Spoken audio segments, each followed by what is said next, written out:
Je veux partager avec vous deux super trucs si vous avez optimisé vos rencontres d'équipe alors que vous êtes en mode de travail hybride.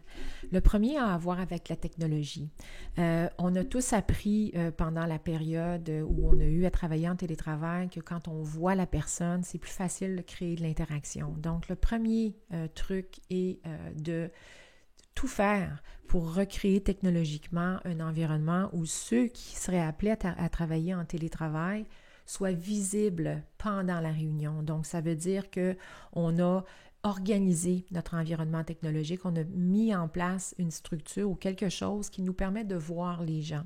Et puisqu'on l'a planifié, bien, c'est pas à refaire à chaque fois. On a un mode de fonctionnement qui est facile à répliquer, puisqu'évidemment, on a plusieurs réunions à faire. Donc, il faut que l'élément technologique soit derrière nous, donc que ce soit géré et qu'on soit à l'aise au niveau de la technologie pour voir les gens et que les gens nous voient également sans que ce soit compliqué. L'autre super truc a à voir avec comment faire en sorte pour que les gens se sentent interpellés et se sentent inclus dans les discussions, dans les conversations. Et ça a beaucoup à voir à votre type d'animation. Donc, des questions d'interaction pour s'assurer que les gens qui ne sont pas physiquement avec nous puissent avoir autant de place pour interagir s'ils souhaitent le faire. Mais évidemment, il faut que ce soit leur choix.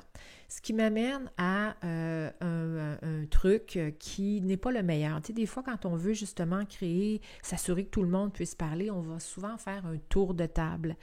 Personnellement, souvent, je trouve que c'est utilisé, j'appelle ça le faux tour de table, c'est-à-dire qu'on demande à chacun de prendre la parole sur un sujet donné et à ce moment-là, il y a de la répétition. Il y a des gens qui ne souhaitent pas nécessairement ajouter leur grain de sel sur un point donné, qui ne sentiront pas nécessairement qu'ils sont exclus parce qu'ils n'ont pas donné leur point de vue. Donc, pour éviter cette idée-là de faux tour de table, assurez-vous que vous êtes vraiment dans la vigilance et que vous savez comment interagir pour dire, écoutez, il y a certaines personnes qui n'ont pas encore émis leur point de vue, il y a d'autres gens qui aimeraient partager quelque chose et vraiment, vraiment être à l'écoute, puis d'observer, plutôt d'observer, surtout quand les gens sont à l'extérieur et sont sur des écrans.